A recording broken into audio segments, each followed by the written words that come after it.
आज हम जानेंगे भगवती तुलसी जी से जुड़ी हुई पुरानी कथा के बारे में। तुलसी से जुड़ी एक कथा बहुत प्रचलित है। श्रीमद् देवी भागवत पुराण में इनके अवतरण की दिव्य लीला कथा भी बनाई गई है। एक बार शिव ने अपने तेज को समुद्र में फेंक दिया था। उससे एक महातेजस्वी बालक ने जन्म लिया। यह बालक आगे चलकर जालंधर के नाम से पराक्रमी दैत्य राजा बना। इसकी राजधानी का नाम जालंधर नगरी था। दैत्यराज कालनेमी की कन्या वृंदा का विवाह जालंधर से हुआ। जालंधर महाराक्षस था। अपनी सत्ता के मद में चूर उसने माता लक्ष्मी को पाने की कामना से युद्ध किया, परंतु समुद्र से ही उत्पन्न होने के कारण माता लक्ष्मी ने उसे अपने भाई के रूप में स्वीकार किया। वहां से पराजित होकर वह देवी पार्वती को पाने की लालसा से कैलाश पर्वत पर गया। भगवान देव शिव का ही रूप धरकर माता पार्वती के समीप गया, परंतु मां ने अपने योग बल से उसे तुरंत पहचान लिया तथा वहां से अंत ध्यान हो गई। देवी पार्वती ने क्रोध होकर सारा वृतांत भगवान विष्णु को सुनाया। जालंधर की पत्नी वृंदा अत्यंत पतिव्रता स्त्री थी। उसी के पतिव्रत धर्म की शक्ति से जालंधर ना तो मारा जाता था और ना ही पराजित होता था। इसलिए जालंधर का नाश करने के लिए वृंदा के पतिव्रत धर्म को भंग करना बहुत जरूरी था। इसी कारण भगवान विष्णु ऋषि का वेश धारण कर वन में जा पहुंचे, जहां वृंदा अकेली भ्रमण कर रही थी। भगवान के साथ दो मायावी राक्षस भी थे, जिन्हें देखकर वृंदा भयभीत हो गई। ऋषि ने वृंदा के सामने पल में दो को भस्म कर दिया।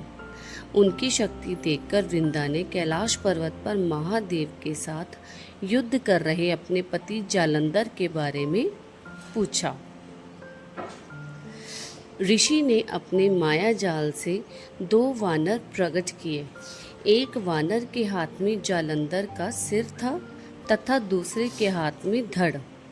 अपने पति की यह दशा देखकर वृंदा मूर्छित होकर गिर पड़ी। होश में आने पर उन्होंने ऋषि रूपी भगवान से विनती की कि वह उसके पति को जीवित करे। भगवान ने अपनी माया से पुनः जालंधर का सिर धड़ से जोड़ दिया, परंतु स्वयं भी वह उसी शरीर में प्रवेश कर गए।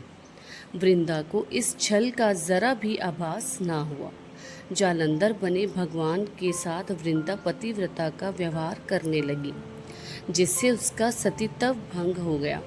ऐसा होते ही वृंदा का पति जालंधर युद्ध में हार गया।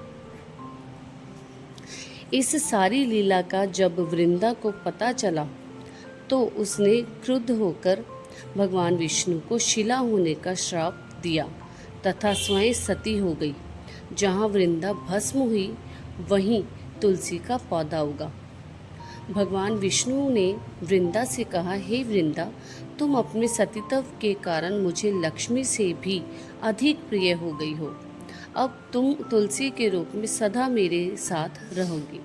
जो मनुष्य भी मेरे शालिग्राम रूप के साथ तुलसी का विवाह करेगा, उसे इस लोक और परलोक में विपुल यश प्राप्त होगा।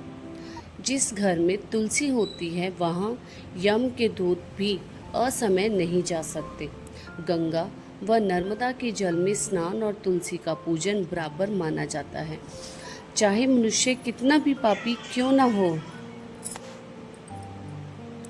मृत्यु के समय जिसके प्राण मंजरी रहित तुलसी और गंगा जल मुख में रखकर निकल जाते हैं, वह पापों से मुक्त होकर वैकुंठ धाम को प्राप्त होता है। जो मनुष्य तुलसी व आंवलों की छाया में अपने पितरों का श्राद्ध करता है, उसके पितृ मोक्ष को प्राप्त हो जाते हैं। उसी दैत्य जालंधर की यह भूमि जालंधर नाम से विख्यात है।